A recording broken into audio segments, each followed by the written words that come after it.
The sun had just touched the horizon as Jonathan Axelrod, Jim Constigan, and David Wilson headed west, following the ridge that towered over the north of the ranch.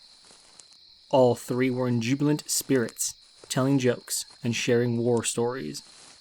That is until the air around them suddenly plunged in temperature. Briefly stunned, the three walked several feet into the cold, to just as suddenly be hit with a wall of warm summer air. Perplexed by this, the group retraced their steps several times, and each time, at the same exact spot, the air temperature dropped considerably for several feet before sharply increasing to the pleasant 70 degrees that dominated the rest of the air. The three men stopped to discuss the matter. They had come to the ranch as subject matter experts, or SMEs, in the field of sensor tracking at the behest of the top-secret Advanced Aerospace Weapons System Applications Program, or AAWSAP. Their task was to walk the perimeter of this idyllic Utah ranch and surmise what, in their professional opinion, was the best locations and methods to utilize in order to possibly detect and record the strange phenomena that reportedly plagued the area. While all three found the pocket of cold air to be strange, they were all soldiers who had served in Afghanistan and Iraq. It would take more than an abnormal weather front to rattle their nerves.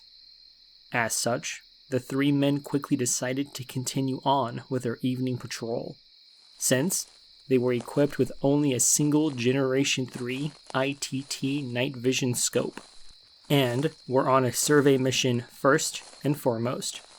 The odd bubble of icy air would have to wait until they arrived safely back at the ranch house HQ. The men proceeded west, following the base of the ridge, failing to keep up with the sun as it sunk below the horizon. Night had fallen, but the three carried on, with Wilson leading the way, guiding the men through the badland terrain with the night vision scope. None of them could be certain when it started. It began as a tingle, a gnawing feeling of being watched that with every step grew more and more. The gnawing became caution that quickly became danger. Danger blossomed into fright. All three men felt it, but none wanted to be the first to announce it. There was no clear sign of what could be causing it. As far as they could tell, they were alone. Then, as the men drew within sight of the bones of the dilapidated homestead that landmarked the northwestern quadrant of the ranch, David Wilson stopped in his tracks. "Wait," he whispered, signaling to the others to stop. Axelrod and Constigan saw little more than inky blackness. But Wilson saw it, thanks to the night vision. A hole punched into the green and gray, an oval of utter blackness.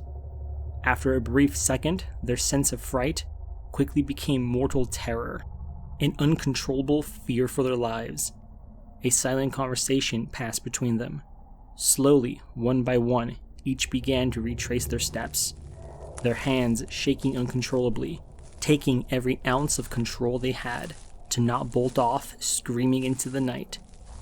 After backtracking 100 or so meters away from the homestead, the sheer mind-ending terror had left them, each step eastward taking them slowly back down the mental ladder, from mortal fright all the way back to a vague sense of unease, of someone watching them. The warm summer air cradled them in its arms. The insects resumed their songs. The wind rustled the leaves once more. Had they stopped? When had it stopped? They couldn't remember. All they could remember was the fear and the silence. But everything was normal now, as if what had just happened to them hadn't really happened at all, like it had been a dream. Understandably, the three men cut their survey short and walked back to the HQ in silence.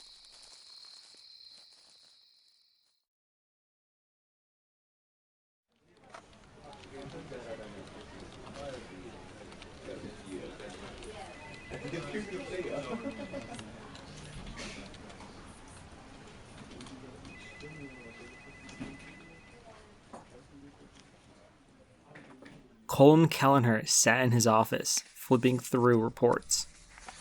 It had been a little more than 9 months since he had been rehired by his old boss, Robert Bigelow. He had worked for Bigelow years before as a key member of NIDS, the paranormal research group Bigelow assembled in 1995 that had been tasked with 2 goals. First, to look into the survival of consciousness after death, and secondly, to study the strange phenomena that manifested on Bigelow's then newly purchased cattle ranch in Utah. Kelleher might have paused to reflect on the irony that after a decade researching Skinwalker Ranch and its strange happenings, and almost as much time away from it, that a single out-of-the-blue phone call one chilly November morning had brought him right back into this surreal world of strange lights, disembodied voices, and mutilated cattle. The only real change was that now his checks said BAASS on them instead of NIDS. The phone rang, and Kelleher swiftly answered it. "This is Kelleher," he said with a smooth Irish accent. He was surprised to find the voice of Jonathan Axelrod on the other end. After exchanging brief pleasantries, Axelrod began to tell Kelleher why he had called. According to Axelrod, almost immediately after arriving home in Virginia from his survey of Skinwalker Ranch, strange things had begun to happen, not to him, but to his family.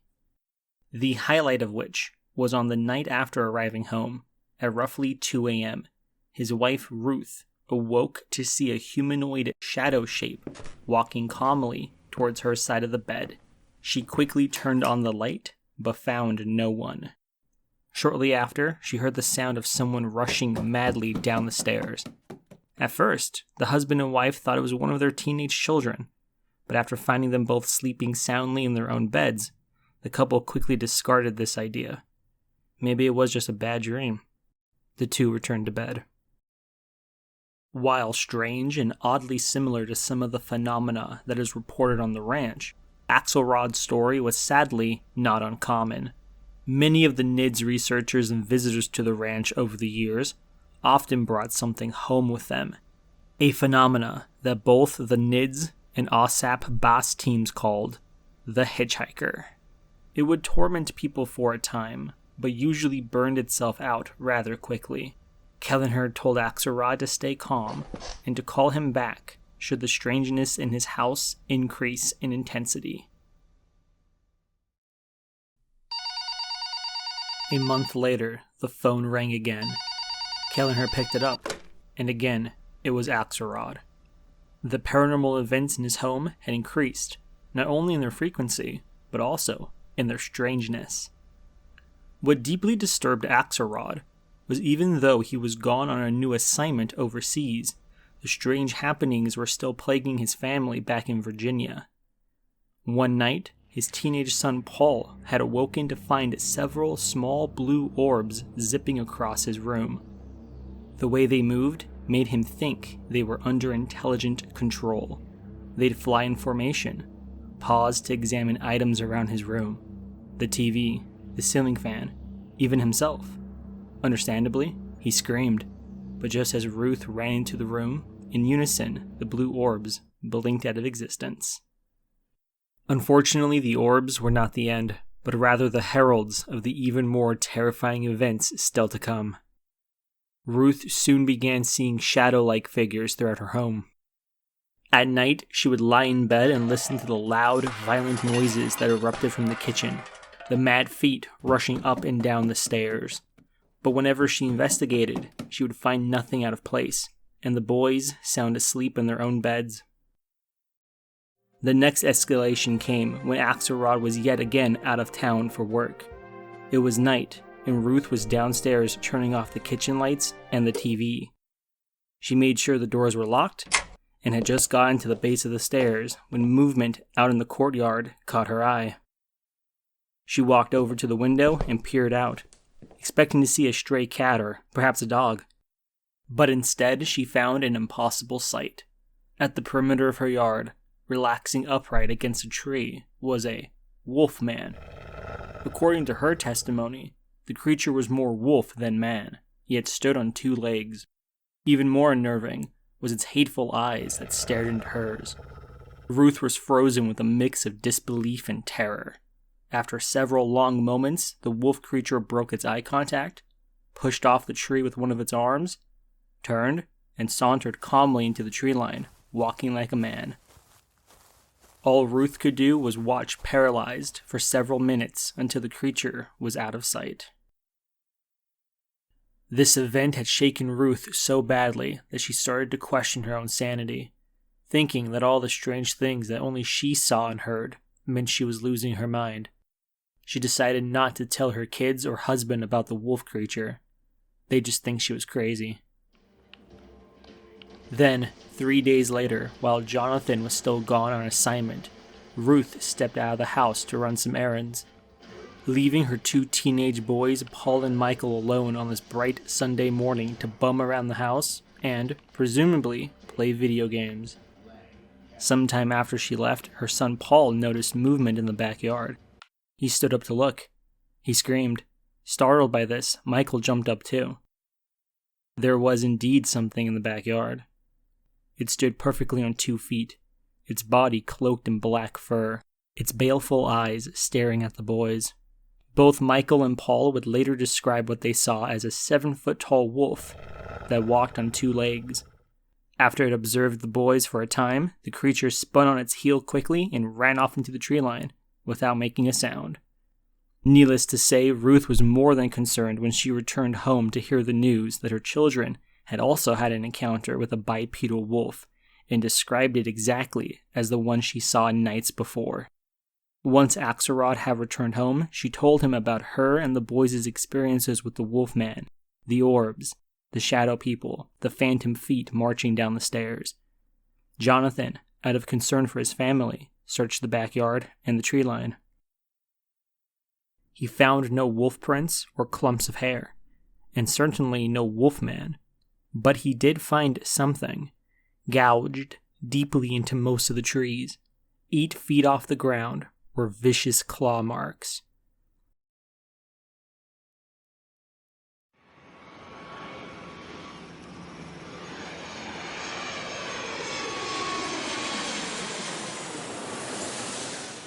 The wheels of the private jet screeched as they made contact with the tarmac of Vanal Airport.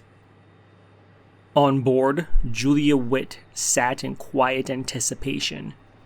She was one of the few members of AAWSAP-BAASS that had yet to undergo pilgrimage to Skinwalker Ranch. But in a few hours, that would change. Witt might have been stunningly attractive and charming, but she, like 90% of her colleagues, was no stranger to the shadowy world of classified government programs and the danger they sometimes brought. Julia had worked for both the DoD and the Pentagon, with multiple tours not only in Afghanistan, but also Russia. Undoubtedly adding to her anticipation was the fact that not only would the ranch veteran Colm Kelleher be her personal guide, but joining them was the legendary owner of both BAASS and the ranch itself, Robert Bigelow. The trio descended the steps of Bigelow's private Challenger jet and climbed into the black SUVs that awaited them. Within a few hours, the 3 found themselves standing at the main gate to Skinwalker Ranch. No matter the season, the ranch always had a brutal, rustic beauty to it. But on this late fall day, the ranch was especially eye-catching. After having lunch with the ranch caretakers, Mr. and Mrs. Dietz, and the 2 armed security guards that patrolled the property looking for trespassers, Witt, Kelleher, and Bigelow set off with their equipment to begin the tour. Unlike Axelrod's team, Witt didn't have a goal to accomplish while on the ranch. She was simply there to get a sense of the place, to observe it, to see if being there sparked any insights or novel ideas on how to record the phenomena. This lack of directive resulted in Witt walking around the ranch like a tourist, taking copious amounts of photos. The trio marched around the property, accompanied by several ranch dogs, Kelleher and Bigelow presumably regaling Witt with the tales of the strange things encountered at the various locations. This is where they shot it in the head.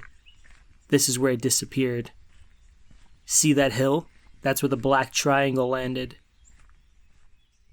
Night soon fell, but thanks to the brilliant full moon, the three could traverse the ranch without the need of flashlights or night vision gear.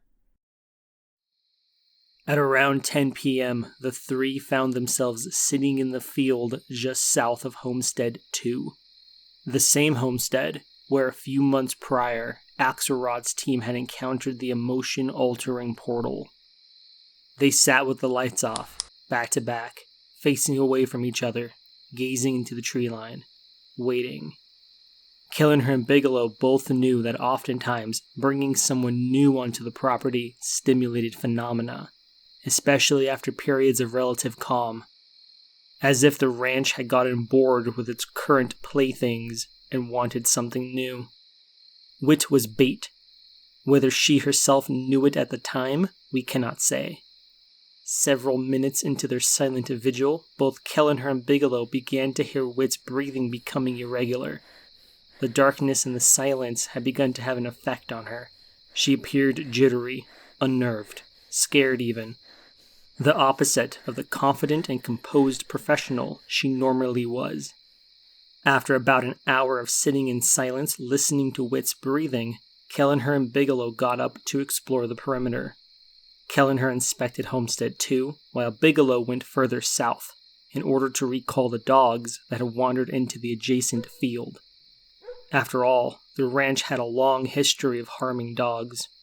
Wit, who was clearly frightened by this point, protested against being left alone and quickly followed Kelleher to Homestead 2.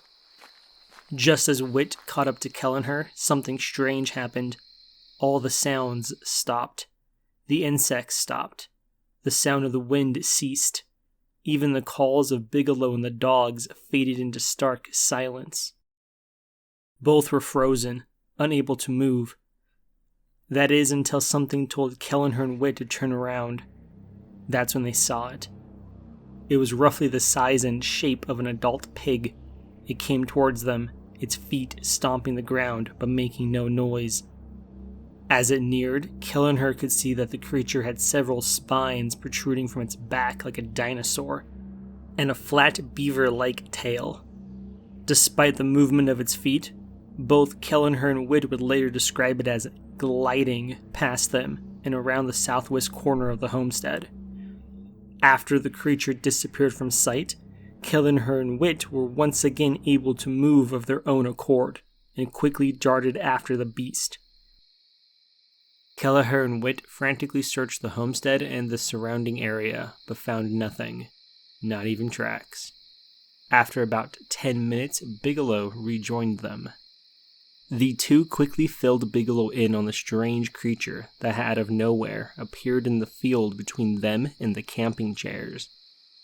Bigelow joined the search for the creature, but after about half an hour of finding nothing, the three decided to call it a night and walked back to the ranch house. The next morning, Kelleher, who was on the short list for most time spent on the ranch, and had had his own share of odd and paradigm-shifting experiences, still got a chill when he thought about the dinosaur beaver he had seen last night. If Kelleher was unnerved, then Wit was terrified. Kelleher learned from the ranch security guards that the previous night Wit had demanded that one of the armed guards sleep on the couch outside of her guest room, with all the lights on and her door wide open. By midday, Bigelow, Kelleher, and Wit were back at Vernal Airport, and by sundown, all three were back at the BAASS HQ in Las Vegas. Before returning to her hotel, Wit confided in Kelleher that she had taken several sprigs and leaves of sage from the ranch as a memento. She finally seemed back to her normal self by the time she caught her plane back home to Virginia.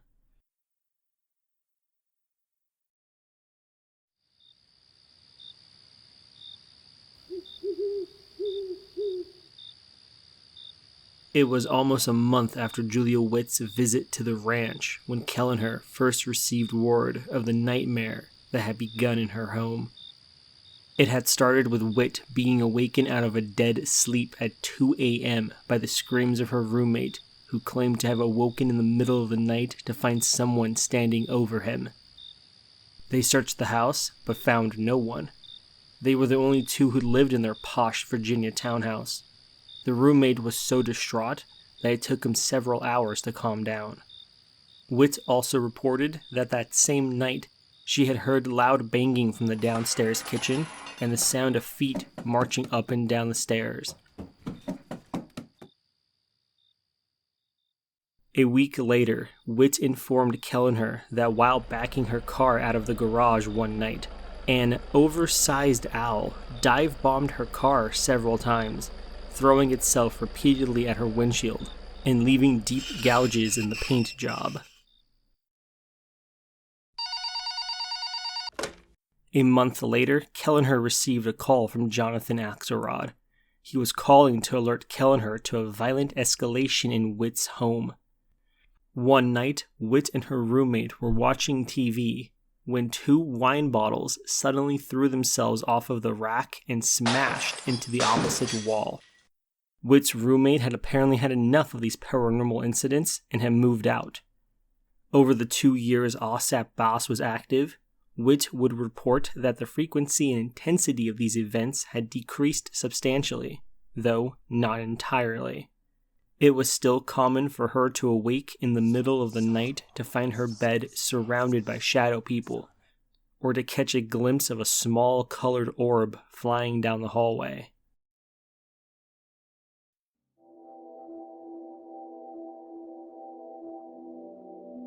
By the end of AAWSAP, all of the team members that set foot on the ranch had experienced some sort of paranormal event, and all of them had, quote, brought something home.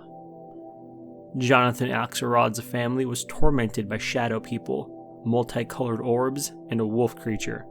Jim Constigan and his wife found orbs of light dancing around rooms of their house. Julia Whit was hounded by poltergeist activity so intense that it made her roommate move out.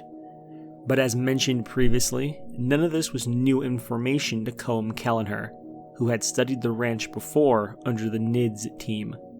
NIDS had also experienced a plethora of strange events, and their researchers also brought things home. Team members' wives often reported anomalous activity in their homes in Las Vegas, while their husbands were on the Utah ranch during episodes of extreme activity. Unlike the AAWSAP-BAASS team, the hitchhikers that went home with the NIDS team were relatively mild and never stayed long. However, AAWSAP-BAASS moved to study this hitchhiker from an infection angle. Take Axelrod's team, for example. If the bubble of cold air and the portal were people suffering from the flu, and Axelrod's team ventured close enough to them, it stands to reason that they might also have contracted the flu. And, just like with the common cold, there is an onset time between initial infection and the showing of symptoms. By the time the survey team members were back home 1,000+ miles away from the ranch, this paranormal infection was ready to start its reign of terror, and to pass itself along to their families. It's also noteworthy that Axelrod's team and Julia Whit had their experiences in the same location, Homestead 2.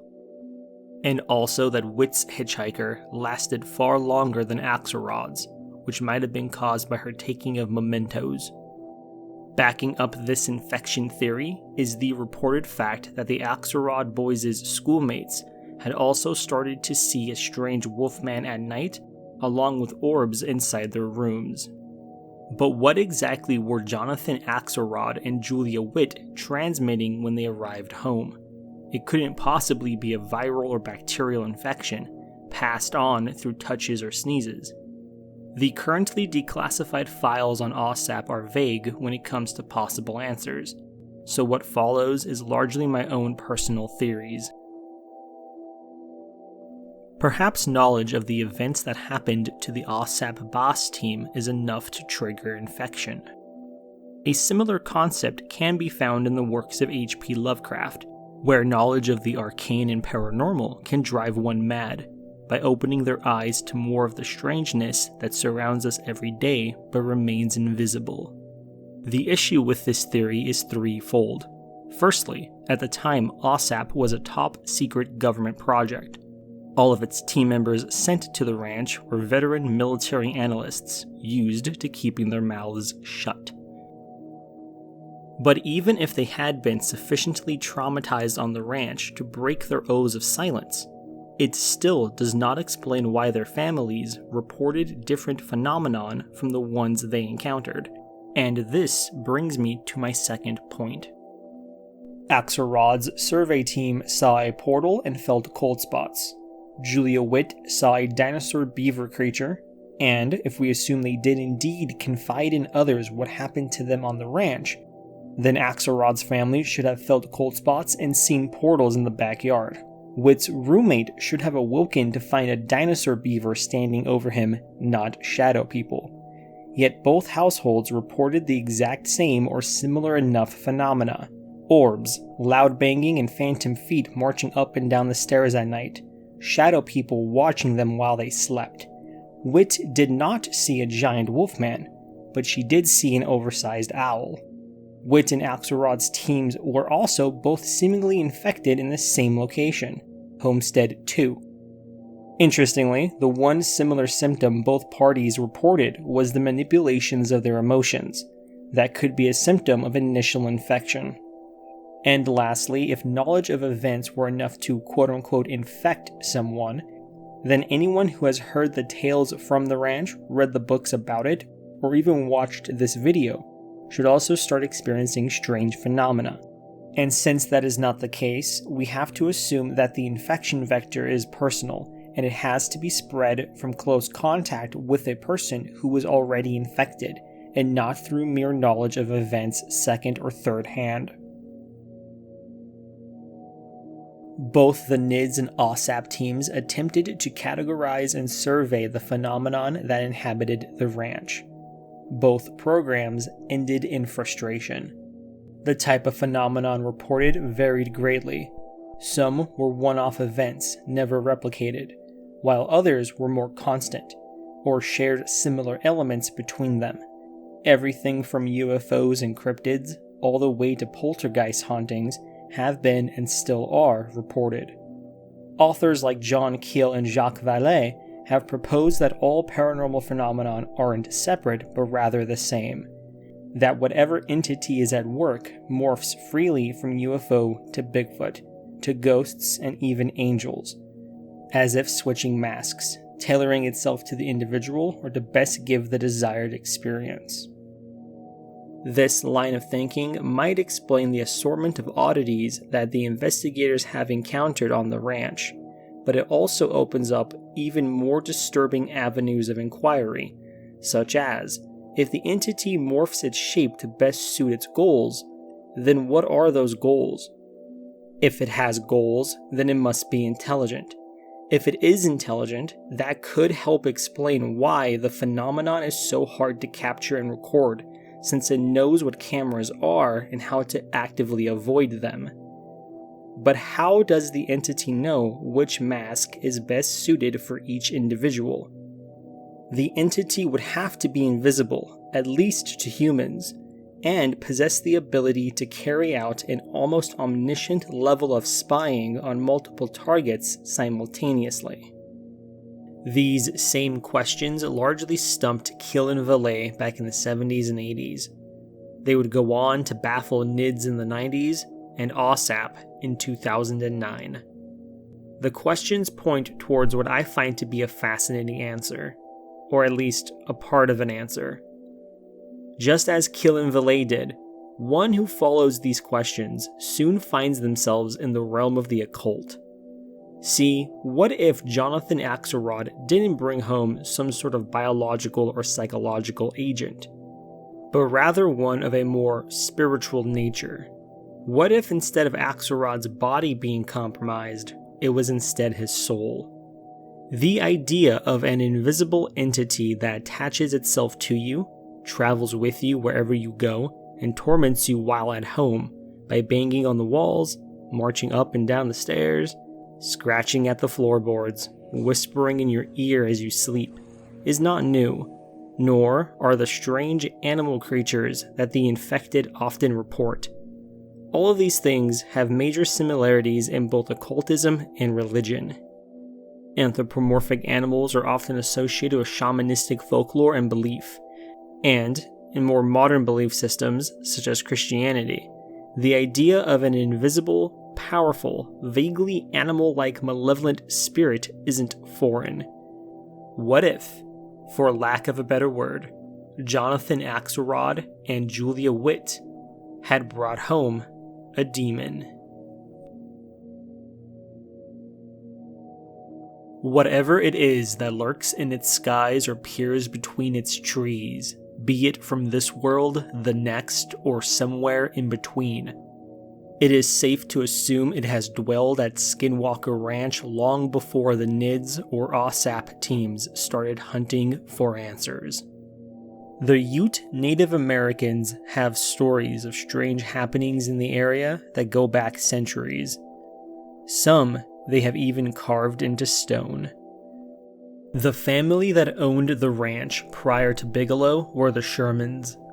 They reported some of the more unusual and hair-raising phenomena ever associated with the property.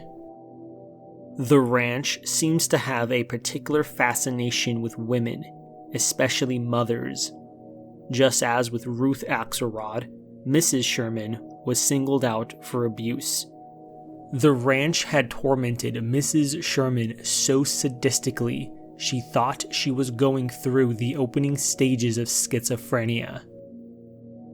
The family experienced everything from the sudden disappearance and reappearances of personal items to large-scale ranch equipment, along with brilliant blue orbs that killed several of Sherman's dogs and had the ability to invoke supernatural fear in both humans and animals alike.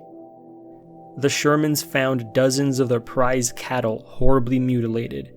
There was even a giant wolf that not even a shot from a .30-06 rifle to the base of its skull could kill. The Shermans, after years of torture, sold the ranch to Bigelow, who eventually sold it to the newest owner, Brandon Fugel. Fugel has continued with the investigations, and his team have reported the same telltale phenomena: orbs, shadow people, portals, UFOs, disembodied voices, and yes, even hitchhikers.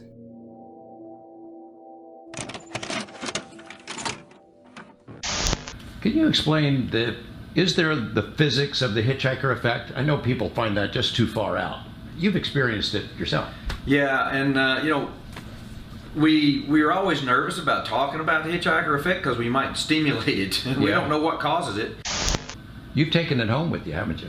Oh, I have seen some things, and some things that my car has started and stopped itself. Sometimes the electronics will act weird for no reason, and then it'll be fine.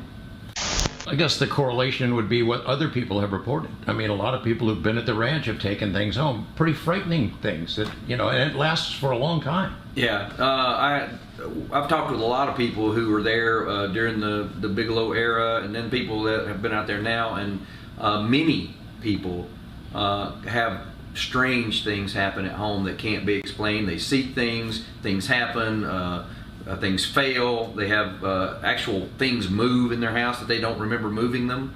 And so mine hasn't gotten that bad, but I do have weird, spooky things happen occasionally.